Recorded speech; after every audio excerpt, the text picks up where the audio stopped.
Մենք չենք ընտրում, թե ինչ ընտանիքում ծնվել, բայց իմ բախտը բերել է, որովհետև ես ծնվել եմ ֆուտբոլասերի ընտանիքում։ Եվ դրա շնորհիվ է, որ ձեզ հետ է նորից Վակ Սպորտի Վահագն Ամիրջանյանը, եւ ես եկել եմ խոսելու Top 5 լիգաների ամենահետաքրքիր եւ ամենակարևոր իրադարձությունների մասին։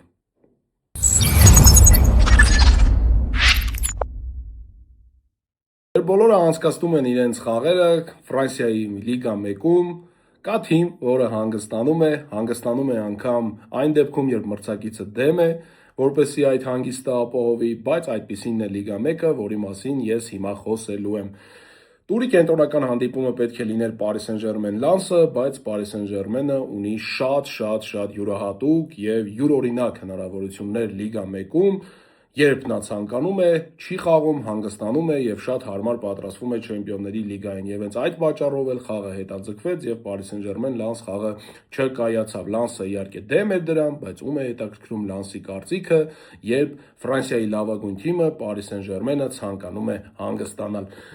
Բայց հոգ չէ, մենք ունենք 3 խաղ, որոնց ես ցանկանում եմ անդրադառնալ Լիգա 1-ից, իսկ դրա համար իհարկե ինչ է պետք կախարդական հեռախոսը, որը իմ ձեռքում է։ Առաջին խաղը եւ առաջին մեծ անակնկալը եղավ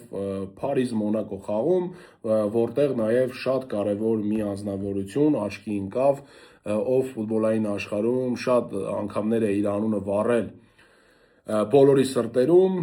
շատ թիմերի է ցավացրել, շատ թիմերի է ուրախացրել։ Մի խոսքով, խոսքը իհարկե Իմոբիլեի մասին է, բայց ամեն ինչ հերթով։ Փարիզը սեփական հարկի տակ այս տարի կարողացավ նաև Paris Saint-Germain-ի Ֆրանսիայի գավաթից դուրս թողնել, դրա համար այո, Փարիզի դաշտում խաղալը հեշտ չէ, որքան էլ այս դաշտում եղել են ֆիասկոներ, օրինակ կարող ենք հիշել Լիգա 1-ում Լանսի հետ խաղը, երբ նրանք տանը 0-5 հաշվով պարտվեցին։ Դերևս այս խաղը շատ վստահ սկսեցին, շատ մեծ առավելություն ունեին, հատկապես առաջի խաղակեսում։ Այնպես չէ, որ Մոնակոն պայեր չէր ունենում, ուղղակի Մոնակոն չէր օգտագործում իր հնարավորությունները, Մոնակոն իրականում ավելի շատ էր տիրում գնդակին, բայց գոլերը խփում էր Փարիզը։ Նախ խաղի 4-րդ րոպեին Սիմոնի փոխանցումից հետո Իկոնեն բացեց խաղի հաշիվը, հետո խաղի 8-րդ րոպեին Մունեցի փոխանցումից հետո Իմոբիլեն խփեց իր առաջին գոլը այս խաղում 2-0, խաղի 21-րդ րոպեին արդեն Իմոբիլեի փոխանցումից հետո Իկոնեն հաշիվը դարձրեց 3-0 եւ առաջի խաղակեսի վերջնամասում խաղի 36-րդ րոպեին Բամբայի փոխանցումից հետո Բալագունը հաշիվը դարձրեց 3-1։ Երկրորդ խաղակեսում շատ ծանր փորձեր ունեցավ իրականում Մոնակոն այս խաղը փրկելու, բայց ամեն դեպքում ինքը գոլ բաց թողեց եւ Կոլեոշոն խաղի 71-րդ րոպեին խփեց նաև 4-րդ գոլը եւ Փարիզը տոնեց շատ ամուր եւ այսպես ասած վստահ հաշվով հաղթանակ, թերևս խաղը դիտելիս չկար այնպիսի տպավորություն, որ այս հանդիպումը 4-1-ի հանդիպում է։ Հաջորդ հանդիպումը, որը ցանկանում եմ խոսել Լիգա 1-ից, Մարսել մեծ հանդիպումն էր, այստեղ Մարսելը վստահ տեսք ուներ, շատ մեծ առավելություն ուներ երկու խաղակեսերում եւ իր այդ առավելությունը նաեւ հաշվում կարողացավ ցույց տալ, թերևս ես կարծում եմ, որ կարող էին ավելի խոշոր հաշվով հաղթել։ Նախ խաղի 13-րդ րոպեին Գրինվուդի փոխանցումից հետո Օբամեյանգը բացեց խաղի հաշիվը, արդեն առաջի խաղակեսում Մարսելը ուներ 2-3 հնարավորություն ավելի խոշոր հաշիվը դարձնելու, բայց չստացվեց, բայց հոգ չէ, երկրորդ խաղակեսի մեկնարկում Գրինվուդի փոխանցումից հետո Պաշյան խփեց նաև երկրորդ գոլը, բայց սրան հենց հաջորդ րոպեին պատասխանեց մեծը, վրացի Ցիչվաշվիլին հաշիվը դարձրեց Հեյնի փոխանցումից հետո 2-1 եւ խաղավերջում միայն չեմ ասի թե Մարսելը լարված ինչ որ պայեր ունեցավ, որովհետեւ ամբողջ երկրորդ խաղակեսում դոմինանտ էր, բայց կարողացավ երրորդ գոլը խփել միայն խաղավերջում, Գուրի փոխանցումից հետո Տրաուրեն խաղի 90+3-ին հաշիվը դարձրեց 3-1 եւ իր համար Մարսելը շատ կարեւոր հաղթանակ տվեց։ Եվ վերջին հանդիպումը այստեղ, որը մեզ հետաքրքրում է, Լիոն-Լորիեն, առաջի խաղակեսում գոլեր չեղան, թերևս ասել, որ կային պայեր սուտ կլինի, ընդհանուր առմամբ Լորիենը վատ տպավորություն չթողեց, այս խաղը կարող էր շատ հանգիստ ուրիշ սցենար ունենալ, բայց Լիոնը օգտագործեց իր պայերը, իսկ Լորիենը ոչ։ Գոլերը երկուսն էլ եղան երկրորդ խաղակեսում, նախ 49-րդ րոպեին Էնդրիկի փոխանցումից հետո Յարեմչուկը գոլ խփեց, սա կարևոր էր իրականում Էնդրիկի համար, որովհետև Լիոնի գլխավոր մարզիչ Ֆոնսեկան դժգոհել էր վերջերս Էնդրիկից մի քիչ եւ Էնդրիկը ապացուցելու բան ուներ եւ լավ խաղ անցկացրեց եւ կարողացավ գոլային փոխանցում կատարել։ Խաղի 56-րդ րոպեին էլ Տոլիսոն խփեց նաեւ երկրորդ գոլը եւ Լիոնը հաղթեց 2-0 հաշվով, որը իր համար նորից շատ կարևոր հաղթանակ է։ Այս խաղերից հետո մրցաշարային աղյուսակը հետևյալ տեսք ունի. Paris Saint-Germain-ը 63 միավորով առաջի տեղն է, 27 խաղ է խաղացել, երկրորդ տեղում Lens-ն է 59 միավորով, որը 28 խաղ է խաղացել, երրորդ տեղում Lille-ն է, որը 53 միավոր ունի եւ 29 խաղ է արդեն խաղացել, չորրորդը Marseille-ն է 52 միավորով, նորից 29 խաղերից հետո, 5-րդը Լիոնն է 51 միավորով, նորից 29 խաղերից հետո, 6-րդը Ռենն է 50 միավորով, նորից 29 խաղից հետո եւ 7-րդը հրաժարականում Մոնակոն է 49 միավորով, նորից 29 խաղ։ Հասկանում ենք, որ այստեղ եվրագավաթային պայքարը ուղղակի մահացու է։ Առաջնության գլխավոր ռմբարկուն այս պահին Լեպոլն է Ռենից 16 գոլ եւ 3 գոլային փոխանցում, երկրորդը Պանիչելին է 16 գոլ եւ 1 գոլային փոխանցում, երրորդը Գրինվուդն է 15 գոլ եւ 6 գոլային փոխանցում, չորրորդը Էդուարդն է Լանսից 12 գոլ եւ 3 գոլային փոխանցում եւ 5-րդը Մոնակոյից Բալոգունն է 11 գոլ եւ 3 գոլային փոխանցում։ Լիգա 1-ում կարծում եմ ամեն ինչ պարզ է իրականում, Paris Saint-Germain-ը կարծում եմ այստեղ չեմպիոնության հարցը կլուծի, 1 խաղ պակաս ունի, այդ 2 խաղ պակաս ունի ավելի ճիշտ, Լանսի հետ կապված 1 խաղ պակաս ունի եւ այդ հաղթելու դեպքում միավորների առավելությունը կհասցնի 7-ի, կարծում եմ այստեղ ամեն ինչ չեմպիոնության առումով վճռված է եւ մենք բոլորս հասկանում ենք, որ հիմա Paris Saint-Germain-ը ամբողջությամբ կենտրոնացած է Չեմպիոնների լիգայի վրա, իսկ ինչ կլինի եվրագավաթային պայքարը, մենք դրան իհարկե կհետևենք, որովհետեւ ուղղակի շատ թեժ եւ ֆենոմենալ պայքար է ընթանում։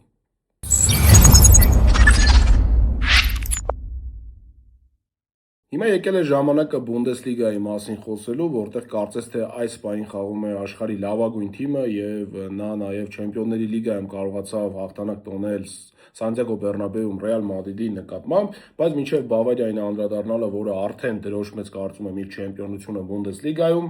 եկեք խոսենք Լայպցիգ Բորուսիա Մոնխենգլադբախ խաղի մասին։ Լայպցիգը շատ բարդ խաղում, բայց շատ կարևորագույն հաղթանակ կարողացավ տոնել։ Ընդհանուր առմամբ որոշակի առավելություն ուներ Լայպցիգը եւ դա գալիս էր իհարկե սեփական պատերի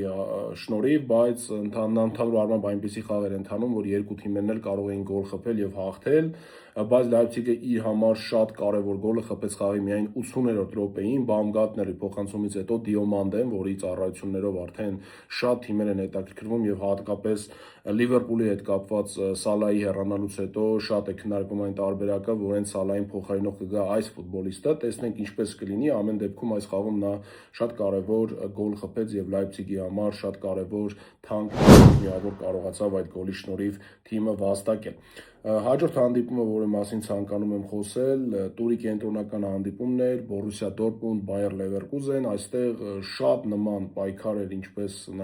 այս խաղում Լայպցիգ Բորուսիա Մոնխենգլադբախ, որտեղ նորից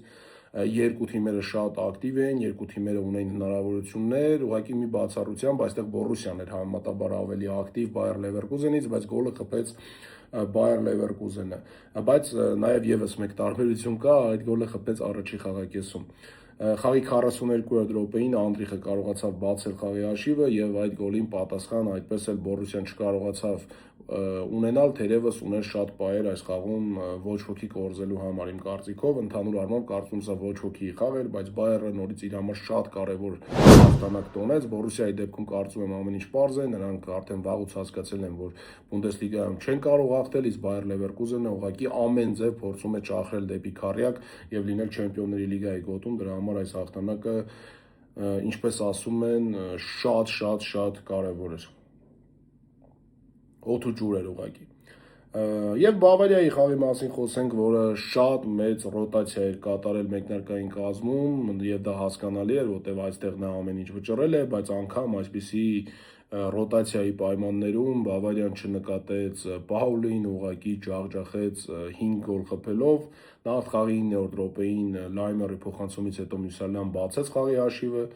երկրորդ խաղակեսում խաղի 53-րդ րոպեին Գորեցկան հաշիվը դարձրեց 2-0, հետո Գորեցկայի փոխանցումից հետո Օլիսեն հաշիվը դարձրեց 3-0, հետո 65-րդ րոպեին Մյուսալյայի փոխանցումից հետո Ջեքսոնը հաշիվը դարձրեց 4-0 եւ խաղի վերջակետը դրեց Գուերերոն խաղի 88-րդ րոպեին, Գերերոն ավելի ճիշտ, ինչ Գուերերո 5-0 հաշիվը դարձնելով խաղավերջում եւս մեկ գոլ տեղի ունեցավ վերջին րոպեին 90+5-ին Գորեցկան կարողացավ գոլ խփել, բայց այդ գոլը չհաշվեցին։ Բավարիան ուղղակի չնկատեց մրցակցին, եւս մեկ անգամ ցույց տվեց, որ Չեմպիոնների լիգայում աուսարսապես սպասում բոլոր այն թիմերին, ովքեր կխաղան Բավարիայի դեմ։ Եվ վերջին խաղը Բունդեսլիգայում Շտուտգարտ-Համբուրգ, մենք սովորաբար Շտուտգարտի հանդիպումներին չենք անդրադառնում, որովհետև ես չեմ հասցնում նաև Շտուտգարտի հանդիպումները դիտել, բայց այս անգամ եկեք ասենք, որ Շտուտգարտը հաղթեց 4-0 հաշվով, նշենք, որ Շտուտգարտը շատ ուժեղ թիմ է եւ եւս մեկ անգամ ապացուցեց եւ շատ վստահ այս պահին քառյակում է եւ փորձում է իր տեղը պահել քառյակում։ Եվ շատ տպավորիչ հաղթանակ տոնեցին, հիմա չասեմ թող խփեցին գոլերը եւ մի անգամից անցնենք մրցաշարային աղյուսակին։ Բավարիան 76 միավորով առաջի տեղում է, Բորուսիան երկրորդն է 64 միավորով, Շտուտգարտը 56 միավորով երրորդն է, նույնքան միավոր ունի Լայպցիգը, որը 4-րդ տեղում է, Բայերը 52 միավորով 5-րդն է եւ 6-րդ հորիզոնականում Հոֆենհայմն է 51 միավորով։ Այստեղ 5 տուր է մնացել եւ հասկանում ենք, որ քառյակի պայքարում ամեն ինչ անելու է Բայեր Լևերկուզենը, բայց ամեն ինչ չէ, որ կախված է իրենից, պետք է սպասի նաեւ Շտուտգարտի եւ Լայպցիգի հանդիպումներին։ Չեմպիոնության հարցը իմ կարծիքով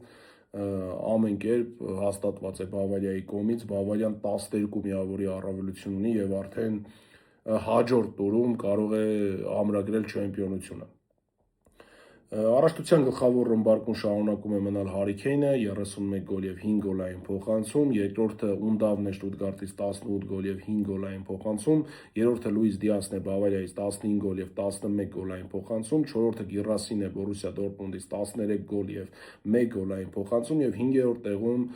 Բավարիայից Մայքլ Օլիսեն է 12 գոլ եւ 18 գոլային փոխանցում։ Բունդեսլիգայում, ինչպես նշեցի, այստեղ հետաքրքրությունը մնացել է միայն այդ եվրագավաթային գոտիների հետ կապված եւ հատկապես Բայեր Լևերկուզենի հետ կապված, նա կարողանա ի վերջո ճողոպրել քառյակ, թե ոչ։ Իսկ մենք կսպասենք արդեն իհարկե հաջորդ տուրի խաղերին եւ կանդրադառնանք դրանց։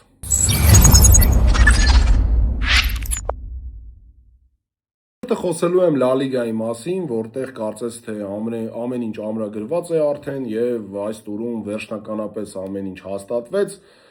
Ես երկար չեմ խոսելու այս անգամ, որովհետեւ կարիք չեմ գտնում երկար խոսելու ընդհանրապես։ Միայն նշեմ, որ Ռեալ Մադրիդը մրցում էր սեփական արգիտակ Ժիրոնայի հետ, մի խաղում, որտեղ կարող էր շատ հանգիստ հաղթել, բայց մսխեց իր բոլոր հնարավորությունները, Կիլիան Մբապեն աչքի ընկավ նորից տարօրինակ ինչ-որ գործողություններով,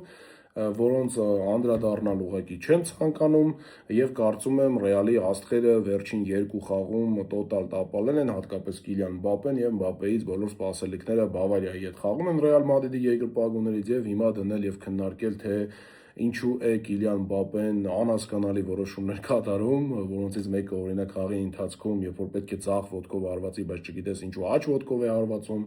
կամ շատ հարմար դիրքում գնդակ է ստանում, բայց ուղղակի չի ցանկանում գալ դեպի գնդակը եւ կրունկով հետ է փոխանցում կամ մսխում է բոլոր իր հնարավորությունները։ Արդարության համար պետք է նշեմ, որ Ռեալը արժանի չէր այս խաղում, այսպես ասած, չհաղթելու, որտեղ ունի շատ պայեր եւ առաջի խաղակեսում եւ երկրորդ խաղակեսում շատ հետաքրքիր գիրոներ էր անցկացնում, բայց մսխում էր այդ պայերը, նաեւ արդարության համար նշեմ, որ խաղի միակ գոլը, որը խփեց խաղի 51-րդ րոպեին Ֆեդե Վալվերդեի կողմից Բրայան Դիասի փոխանցումից հետո դարպասապայի սխալն էր, որքան էլ արվածը ուժեղ էր։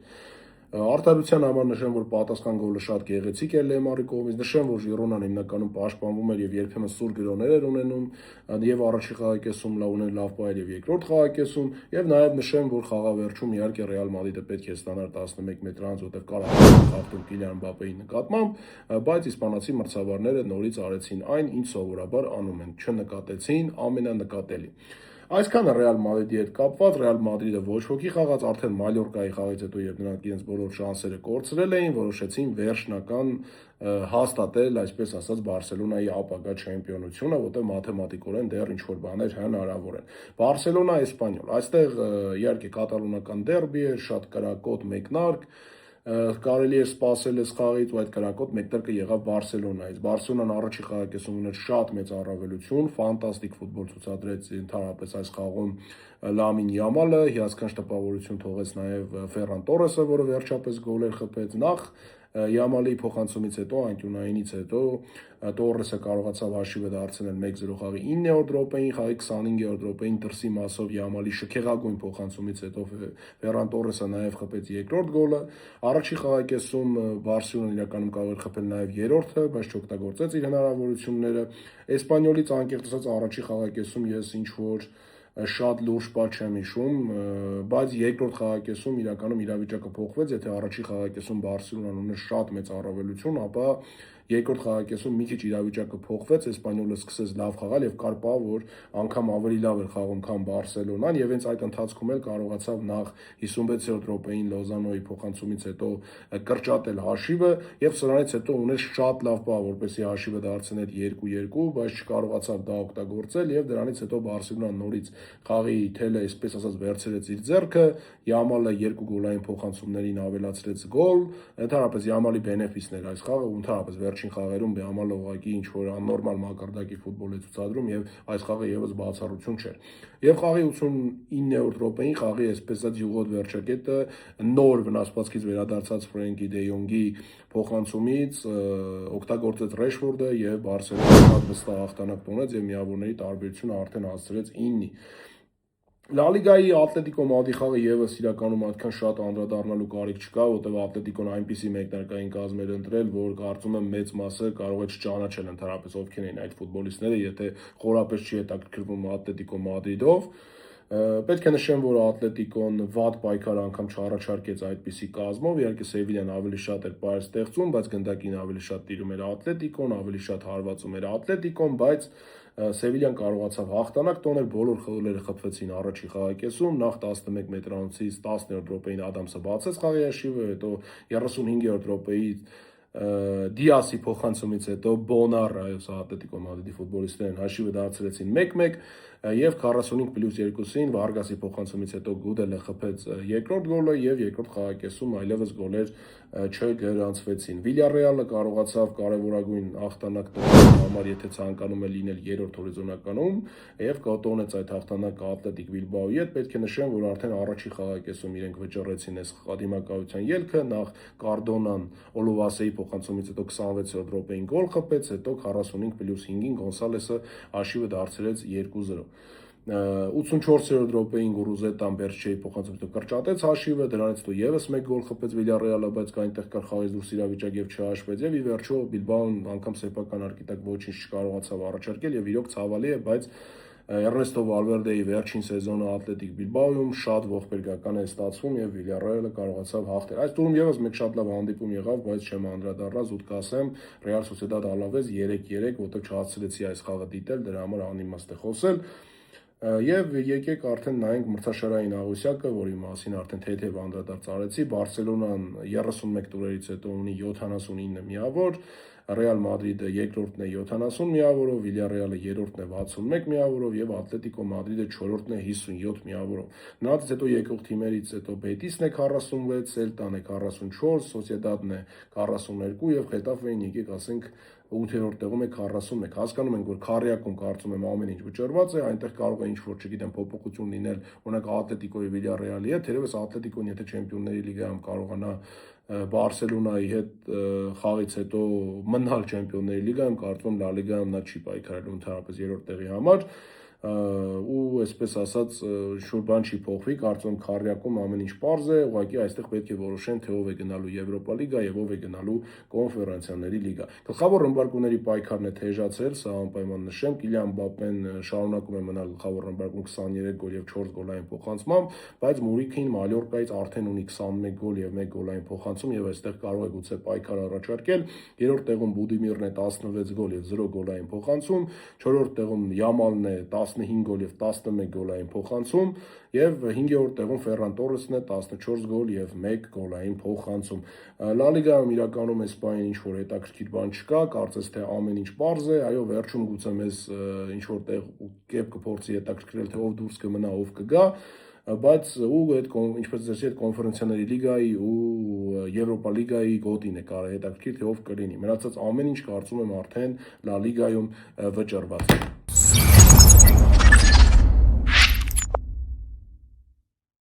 Հաջորդ կայարանը Ասելիա։ Ասելիայում եղան հետաքրքիր հանդիպումներ, շոկային անակնկալներ եւ Ասելիայի այսպես ասած վերջին հանդիպումը, որի մասին մենք պետք է խոսենք, ամենաբում հանդիպումներից մեկը ստացվեց, դա Ինտերի խաղն էր, բայց մինչեւ Ինտերի այդ խաղը անդրադառնալը, եկեք սկսենք Ռոմայի խաղից, որը պայքարում է Եվրագավաթային կարևոր գոտիների համար։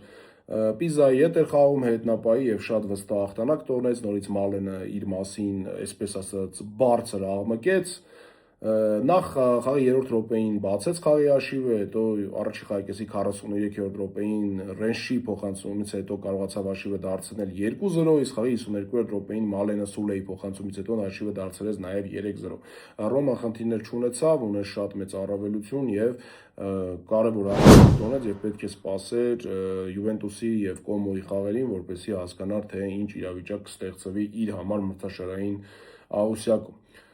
Յուվենտուսի խաղին միջև անդրադառնալը եւ Կոմոյի խաղին եկեք խոսենք Միլանի մասին, որը ինչ որ ֆիասկոյի ենթարկվեց Ուդինեզեից։ Այո, Ուդինեզեն ամուր թիմ է, այո, Ուդինեզեն կարողանում է միշտ անակնկալներ մատուցել, Ուդինեզեն կապ չունի ում արկիտակ է խաղում, միշտ կարող է հաղթել, միշտ կարող է անակնկալ մատուցել, բայց այն ինչ տեղի ունեցավ Միլանի հետ, դա ուղղակի չգիտեմ։ Այնպիսի տպավորություն էր, որ Միլանը Նապոլիի պարտությունից հետո ինչ որ մեծ ապտակ էր ստացել եւ ընդհանրապես չէր կարգավորվել հոգեբանորեն, նաեւ տակտիկական ինչ որ փոփոխություններ կատարել, Ալեգրին փորձում է 4-3-3 խաղալ, որը ընդհանրապես չստացվեց։ Մի խոսքով եկեք այս խաղին անդրադառնանք, որտեղ Միլանը տոտալ ձախողվեց եւ Ուդինեզեն շատ արժանի էր հաղթելու։ Այո, Միլանը ուներ պահեր, Միլանը ավելի շատ էր տիրում գնդակին, Միլանը ավելի շատ էր հարվածում, թերևս դիպուկ հարվածների առումով խայտառակություն էր։ Այո, ընդհանուր ստեղծած հնարավորություններով երկու թիմերն էլ, եթե հավատանք ծրագրերին, ունեին հավասար հնարավորություն, բայց ըստ իս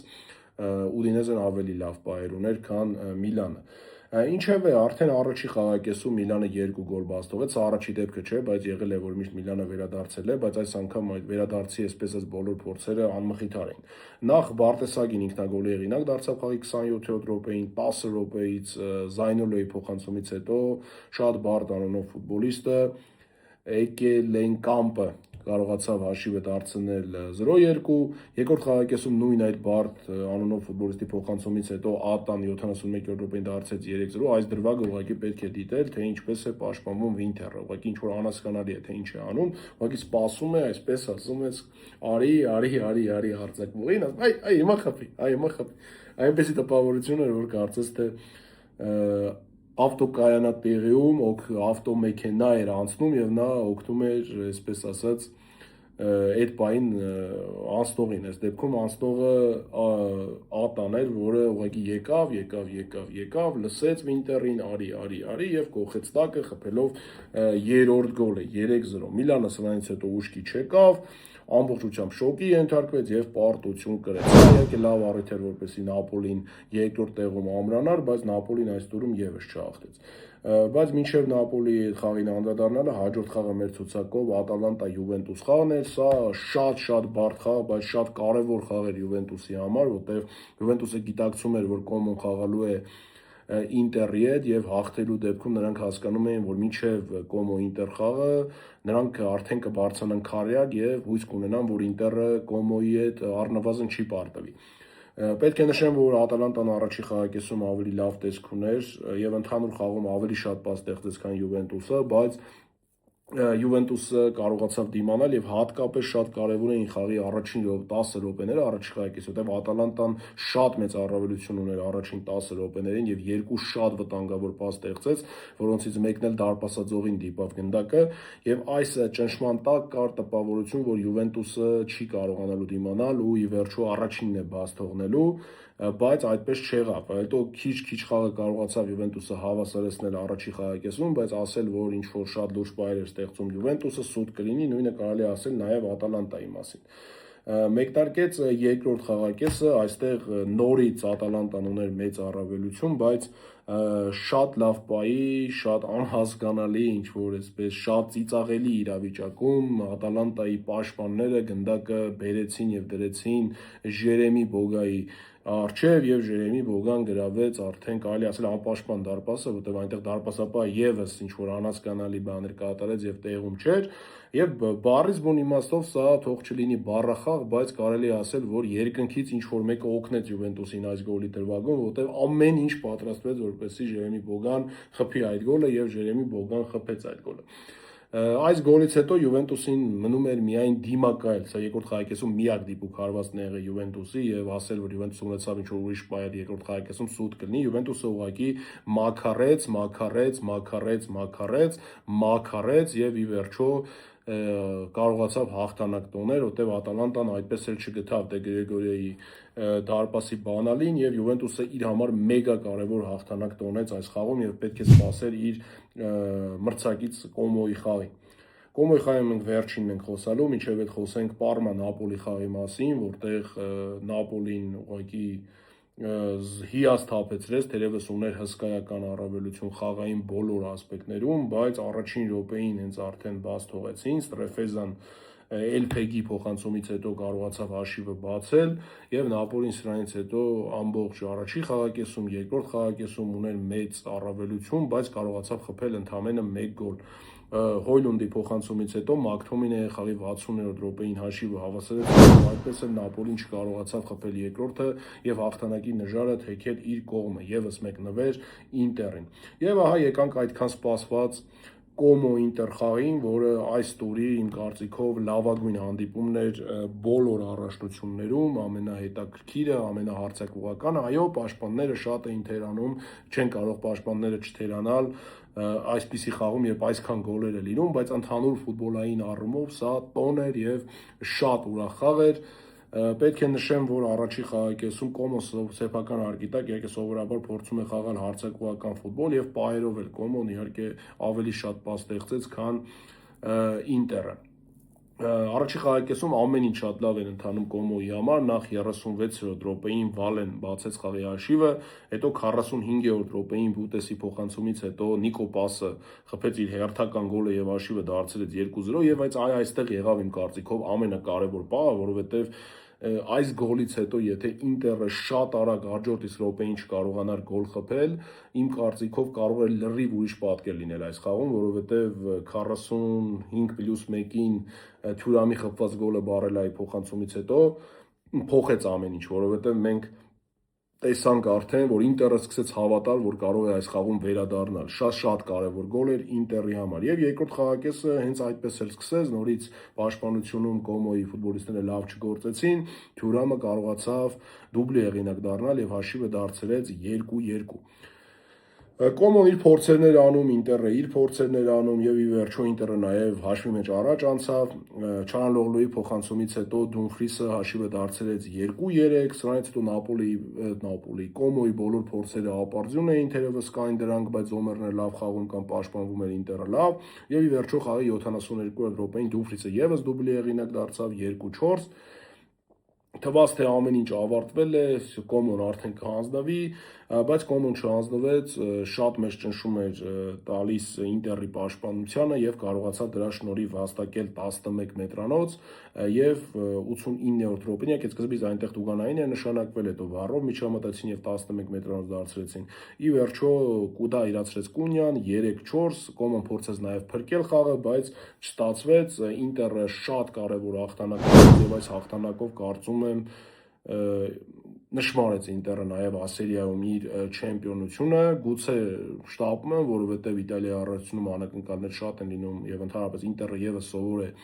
այդպիսի անակնկալներ անելու, բայց ինձ թվում է այս անգամ այդպիսի անակնկալ չի լինի, Ինտերը այս հաղթանակով կարծում եմ ամրապնդեց եւ շատ ուրախ եմ, որ Հենրիխ Մխիթարյանը կարիերայում երկրորդ անգամ կհաղթի Ասերիան։ Ես գրեթե համոզված եմ, որ ամեն ինչ պարզ է։ Իդեպ Հենրիխ Մխիթարյանը այս խաղում միայն 78-րդ րոպեին փոխարինման մտավ Բարելայի փոխարեն եւ խաղաց 12 րոպե։ Այս խաղերից հետո մրցաշարային աղյուսակում իրավիճակը հետեւյալն է, Ինտերը 75 միավորով առաջին տեղում է, Նապոլին 32 տուրերից հետո 66 միավորով երկրորդն է, արդեն հասկանում եք 9 միավորի առավելություն, 6 տուր առաջ, սա կարծում եմ շատ լուրջ է։ Միլանը երրորդն է 63 միավորով, Յուվենտուսը 60 միավորով 4-րդն է, այստեղ իհարկե թեժ է լինելու Եվրագավաթային գոտում, Յուվենտուսը բարձրացավ քառյակ, շնորհավորում եմ Յուվենտուսի ֆաներին, որտեղ գիտեմ թե ինչ կարևոր է Յուվենտուսի ֆաների համար լինել քառյակում եւ մյուս տարի մասնակցել Չեմպիոնների լիգային եւ հատկապես Պալետի պայմանագրի երկարաձգումից հետո բոլորը շատ մեծ հույսեր են կապում այս Յուվենտուսի հետ, իրոք խաղային առումով այս Յուվենտուսը լավ թիմ է։ 5-րդ տեղում Կոմոն է, որը ոչ պակաս լավ թիմ է Ֆաբրեգասի, որը եւս հաճելի ֆուտբոլ է ցուցադրում եւ կարծում եմ նրանք արժանի կլինեին խաղալ Չեմպիոնների լիգայում, բայց ինչպես ասում են, այս դեպքում Իտալիայում 4 թիմեր կարող են այս պահին խաղալ եւ 5-րդ տեղը հավանաբար կստանա Իսպանիան եվրոպական ասպարեզում հանդես գալու առումով եւ դժվար թե Իտալիան այդ բաղձանքին հասնի։ Եվ 6-րդ տեղում Ռոման է 57 միավորով, Ատալանտան այս պարտությունից հետո մի քիչ շատ հետ մնաց, նրանք 7-րդն են 53 միավորով եւ այստեղ տեսնենք 6 տուրերում ինչ կլինի, բայց Եվրագավաթային գոտու, հատկապես Չեմպիոնների լիգայի գոտում պայքարը շատ թեժ է լինելու A-սերիայում։ Առաջնության գլխավոր ռմբարկուն Լաուտարո Մարտինեսն է 16 գոլ եւ 4 գոլային փոխանցում, ով անցած տուրում եկավ, 2 գոլ խփեց եւ նորից վնասված ստացավ, ինչը շատ ցավալի է, որտեղ Լաուտարո Մարտինեսը շատ ուժեղ հարձակվող է։ Երկրորդը Նիկո Պասն է 11 գոլ եւ 6 գոլային փոխանցում, երրորդը Դուվի Կաստենորից Կոմոից 11 գոլ եւ 1 գոլային փոխանցում, չորրորդը Յիլդիզն է 10 գոլ եւ 6 գոլային փոխանցում եւ 5-րդը Թյուրամն է Ինտերից 10 գոլ եւ 5 գոլային փոխանցում։ Պետք է նշեմ, որ 10-ական գոլ խփած ունեն նաև Դեվիսը Ուդինեզեից, Հոյլունդը Նապոլիից եւ Մալենը Ռոմայից։ Իտալիայի A-սերիայում այս հետևյալների միտքը Իտալիայի A-սերիայի հետ կապված, տեսնենք թե ինչ կլինի արդեն հետագա տուրերում, բայց կարծես թե այստեղ էլ ամեն ինչ արդեն չեմպիոնության առումով նշмарվում է եւ ինչպես ես ամեն տուրի վերջում նշում եմ, այստեղ շատ հետաքրքիր է լինելու, չափից դուրս հետաքրքիր է լինելու Եվրագավաթային գոտիների պայքարը, հատկապես Չեմպիոնների լիգայի գոտում հայտնվող թիմերի պայքարը։ Հուսանք, որ մյուս 6 տուրերում մեզ դեռևս շատ հետաքրքիր եւ հաճելի պայքար կպարգևեն իտալական թիմերը, որովհետեւ իրոք Իտալիայի առաջնությունում պայքարը շատ թեժ է այս տարի։ Վերջում խոսենք Անգլիայի Պրեմիեր լիգայի մասին, որտեղ այս տուրում շատ հետաքրքիր իրադարձություններ տեղի ունեցան եւ շատ նոր, այսպես ասած, սցենարներ գրվեցին Անգլիայի Պրեմիեր լիգայի հետ կապված։ Եկեք սկսենք նրանից, որ Վեսթ Հեմը կարողացավ տուրի առաջի խաղում հաղթել Վուլսին եւ սրա շնորհիվ բարձրացավ 17-րդ հորիզոնական եւ այդ պահին Տոտենհեմը արդեն 18-րդ հորիզոնական իջավ եւ դա պետք է լիներ Դեձերբին իր առաջին հանդիպումը պետք է անցկացներ Սանդերլենդի հետ եւ պետք է փորձեր հաղթել եւ բարձրանալ նորից 17-րդ հորիզոնական, բայց մինչև այդ խաղին անդրադառնալը մենք այստեղ քանի որ հերթով են գալի, առաջինը եկեք խոսենք Արսենալ եւ Բորնմութ խաղի մասին։ Արսենալը շոկահարեց իմ կարծիքով բոլորին, շոկահարեց իր երկրպագուներին, շոկահարեց Մանչեսթեր Սիթիին, շոկահարեց ընդհանրապես համաշխարհային ֆուտբոլը, որովհետեւ վերջին ժամանակներս ինչ որ բան Արսենալի հետ կատարվում է։ Այո, Արսենալը խաղում է անընդհատ պրագմատիկ ֆուտբոլ, Արսենալը փորձում է շատ զգուշավոր խաղալ եւ այդ զգուշավորությունը, եթե ժամանակին օգնում էր եւ թիմը դրա հաշվին կարողանում էր պայքարել ամեն ինչի համար, ապա հիմա սկսել է խանգարել եւ Արսենալը պետք է փորձի իմ կարծիքով ավելի խիզախ խաղալ, որովհետեւ սա արդեն չարկատակ է խաղում Արսենալի հետ։ Այո, Արսենալը ավելի շատ է տիրում գնդակին, որ ցերևս դա չնչին առավելություններ։ Արսենալը համեմատաբար ավելի շատ պա էր ստեղծում, բայց ընդհանուր առում շատ հավասար խաղեր, շատ զգուշավոր խաղեր Արսենալի կողմից եւ մրցակիցը շատ լավ կարողանում էր պատժել հենց դրա պատճառով Արսենալին։ Առաջի գոլը խփեց Բորնմութը, Կրուպին 17-րդ րոպեին հաշիվը բացեց, հետո 11 մետրանոց վաստակեց Արսենալը եւ Գյոկերեշը կարողացավ խաղի 35-րդ րոպեին հաշիվը դարձնել 1-1, մեկնարկեց երկրորդ խաղակեսը եւ կար տպավորություն, որ հիմա Արսենալը կփորձի ինչ որ բան փոխել, հիմա Արսենալը կփորձի ավելի խիզախ խաղալ եւ սեփական հարկի տակ կգնա հաղթանակի հետևից, որտեղ միավորներ կորցնելու իրավունք չունի, բայց Արսենալը առաջարկեց նորից նույն զգուշավոր հանգիստ ֆուտբոլը, բայց այդ զգուշավոր եւ պրագմատիկ ֆուտբոլում նրանք սկսեցին կատարել սխալներ եւ հնարավորություններ տալ Բորնմութին, որոնցից մեկն էլ օգտագործեց Էվանիլսոնի փոխանցումից հետո Սկոտը եւ խաղի 74-րդ րոպեին հաշիվը դարձրեց 1-2։ Սրանից հետո Արսենալը չկարողացավ այդպես էլ ոչ մի կերպ փոխել այս խաղի լոգիկան եւ հանդիպումն այսպես էլ ավարտվեց եւ սա նվեր էր Մանչեսթեր Սիթիի համար։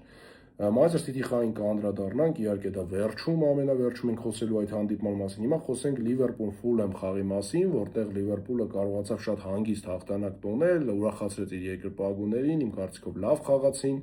Liverpool-ը իհարկե փորձելու է լինել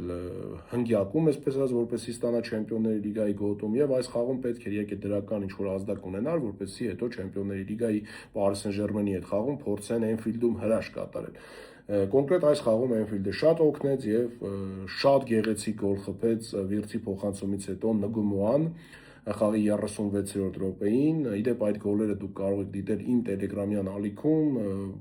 որոնք միշտ հայտնվում են բոլոր թոփ խաղերի կարևորագույն գոլերը։ Եվ ընդամենը 4 րոպե հետո Սալահը,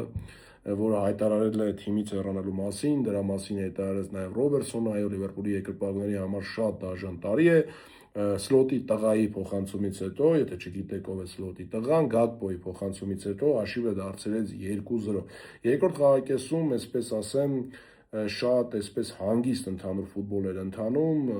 որոշակի առավելություն ուներ Ֆուլեմը, բայց այդ առավելությունը նրանք չկարողացան վերածել գոլի, Լիվերպուլն չկարողացավ իր պայերը օգտագործել, որոնք ավելի շատ էին երկրորդ խաղակեսում Ֆուլեմի առումով իրականում, ուղղակի Ֆուլեմը ավելի շատ է տիրում գնդակին, ավելի շատ էր հարվածում, բայց իրականում Լիվերպուլը նորից ուներ պայեր եւ կարող էր խփել նաեւ երրորդ գոլը։ Ինչևէ Լիվերպուլը հաղթեց 2-0 եւ արդեն պետք է սպասել իր մրցակիցների խաղերին։ Հաջորդ հանդիպումը Sunderland-Tottenham-ն է, ես այս խաղը ցավոք սրտի չկարողացա դիտել, բայց Tottenham-ը պարտվեց եւ Դեզերբիի նորամուտը չստացվեց։ Եթե նայում ենք վիճակահանությանը, շատ վատ է ամեն ինչ, վիճակագրությանը ամեն ինչ շատ վատ է,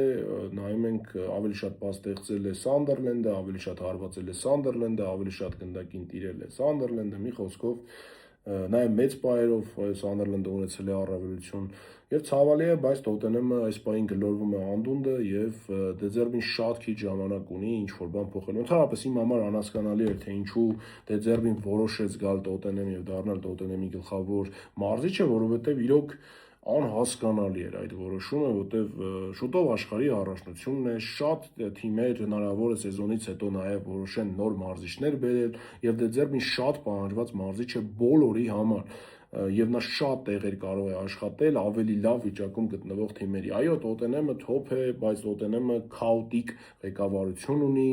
եւ այդ քաոտիկ ղեկավարությունը տարեստարի ավելի է վատանում, անգամ անուններ են փոխվում, բայց այնտեղ ոչինչ չի փոխվում։ Մի խոսքով այս քաոսի մեջ ընտրել նման բան, որ սեփական կարիերան դնել նման վտանգի տակ, այո, կլինեն ինչ որ մարդիկ գուցե կասեն, սա ռիսկ է, Դեզերբին հենց այդպիսի մեծ մարզիչ է եւ նա ուզեցեց ռիսկի դիմի, ինչպես Մարսելում էր փորձում Paris Saint-Germain-ին ինչ որ բան առաջարկել, բայց ոչինչ չստացվեց, միայն տոտալ ձախողում ստացվեց Ֆրանսիայում նրա մոտ։ Եվ հիմա էլ փորձում է Tottenham-ին անդունդից անել եւ զարմացնել ամբողջ աշխարհին, բայց այսպես նա կարող է ուղղակի, չգիտեմ, դառնալ այն մարզիչը, որը Tottenham-ի հետ կգնա Championship, ինչը իմ կարծիքով մեծ բիծ, սև բիծ կդնի Դեզերբիի անվտանգ։ Ամեն դեպքում ես չեմ ցանկանում, որպեսզի Tottenham-ը դուրս մնա, բայց իրավիճակը շատ ծանր է եւ ընդհանուր առմամբ խաղերն շատ բարդ են։ Ես ամեն անգամ նշում եի, որ Tottenham-ը երևի դուրս չի մնա, ես կարծում եի, որ կմնա, բայց չգիտեմ, այս խաղից հետո ու այս իրավիճակից հետո մի քիչ վախ կա, որ կարող է Tottenham-ը դուրս մնալ APL-ից, բայց հուսանք դա չի լինի եւ Դեզերբին կկարողանա թիմին պահել APL-ում։ Հաջորդ հանդիպումը, որի մասին ցանկանում եմ խոսել, Նոթինգեմ Ասթոն Վիլա խաղն էր, այս խաղը եւս չեմ կարողացել դիտել, բայց ավարտվեց 1-1, Ասթոն Վիլան նորից միավորներ կորցրեց, ինչը Ասթոն Վիլայի համար իհարկե շատ վատ է, Ասթոն Վիլան քիչ-քիչ նահանջում է եւ այս տեմպերով գուցե նաեւ կորցնի քառյակում իր տեղը։ Դերևս այս պահին ամեն ինչ շատ վատ չէ Ասթոն Վիլայի համար, նա Չեմպիոնների լիգայի գոտում է։ Եվրագավաթային խաղից հետո նաև հոգնածություն զգացվեց Ասթոն Վիլայի մոտ, հիշեցնեմ, որ Ասթոն Վիլան Եվրոպա լիգայի առաջին խաղում, մի խաղում, որտեղ մրցակիցը իրենից ավելի լավ էր խաղում, կարողացավ հաղթել Բոլոնիայի արկիտակ 3-1 հաշվով։ Նշեմ, որ Crystal Palace-ը կարողացավ Newcastle-ին հաղթել, Newcastle-ը շարունակում է գլորվել անդունդը բոլոր առումներով, այստեղ չգիտեմ ինչ որ լուրջ փոփոխություններ են պետք, հաղթում էին, բայց պարտվեցին եւ վերջին հանդիպումը, որի մասին ցանկանում եմ խոսել, Չելսի Մանչեսթեր Սիթի։ Այո, այս տուրում ցավոք սրտի ես երկուշաբթվա խաղի Manchester United-ից խաղի մասին չեմ կարողանալու խոսել, որովհետեւ այդ խաղը, ինչպես տեսնում եք, տեղի չի ունեցել, երբ ես նկարում եմ տեսանյութը, բայց վաղը իմ ալիքում այո ակտիվ կլինեմ եւ այդ խաղի մասին կգրեմ։ Որոշեցի տեսանյութը այսօր հրապարակել, որպեսզի Չեմպիոնների լիգայի օրը միայն տարվենք Չեմպիոնների լիգայի, որտեղ պատասխան խաղերը շատ հետաքրքիր են լինելու։ Չելսի Արսենալ առաջի խաղակեսում իրականում շատ լավ պայքար էր, գնդակով իհարկե Սիթին էր, ավելի շատ էր տիրում գնդակին, ավելի շատ էր այսպես հարվածում դիպուկ դարպասին, բայց իմ կարծիքով ավելի վտանգավոր գրովում էր Չելսին։ Ընդհանուր առմամբ տակտիկական չոր պայքար էր, կարելի է ասել նաև հավասար պայքար էր ընդհանուր առմամբ, այո, գուցե չնչին առավելություն ուներ Մանչեսթեր Սիթին, բայց